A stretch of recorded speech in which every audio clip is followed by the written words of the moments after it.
Assalamualaikum warahmatullahi wabarakatuh. Innal hamdalillah nahmaduhu wa nasta'inuhu wa nastaghfiruh wa na'udzu billahi min shururi anfusina wa min sayyiati a'malina.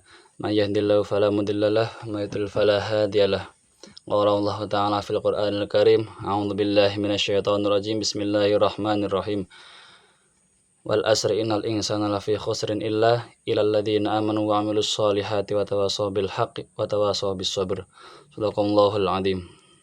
Pertama-tama, marilah kita panjatkan puja dan puji syukur kita kehadirat Allah Subhanahu wa taala, Zat yang Maha Ghafur, Zat yang Maha Syukur, yang telah memberikan beribu-ribu nikmat yang tidak terukur. Nikmat iman, nikmat Islam, sampai nikmat sehat walafiat, sehingga kita bisa berkumpul di tempat yang insya Allah diberkahi oleh Allah Subhanahu wa taala.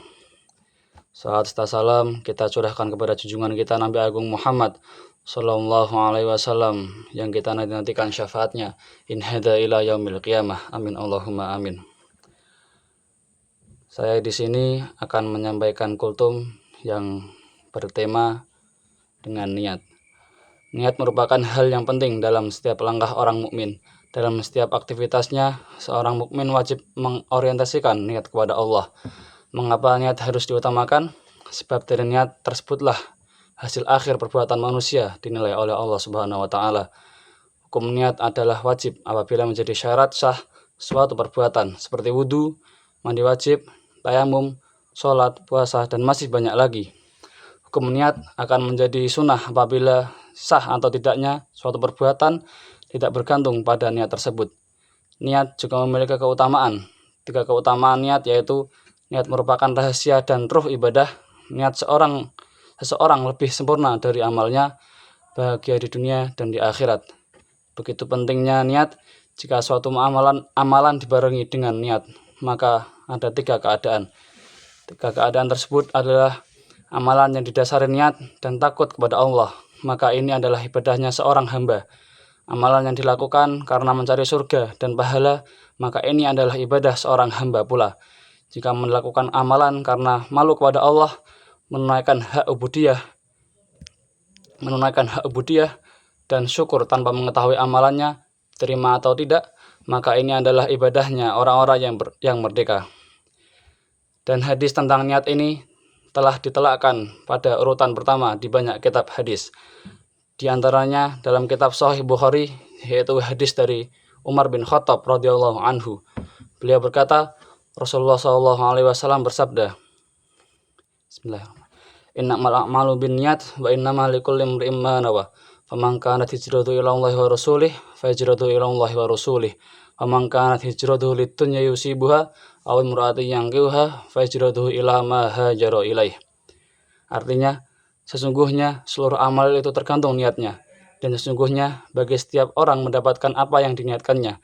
Barang siapa hijrahnya karena Allah dan Rasulnya, maka hijrahnya kepada Allah dan Rasulnya.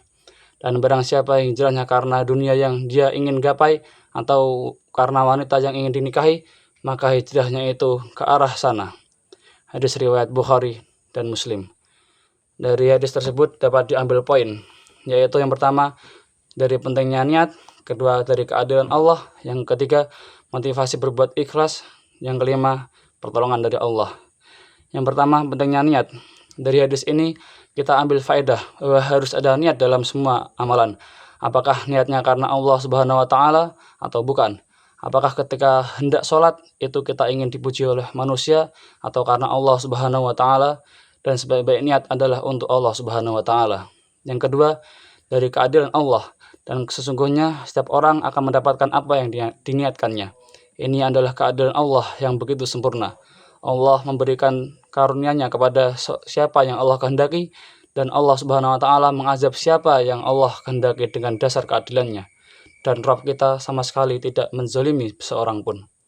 Yang ketiga, motivasi berbuat ikhlas.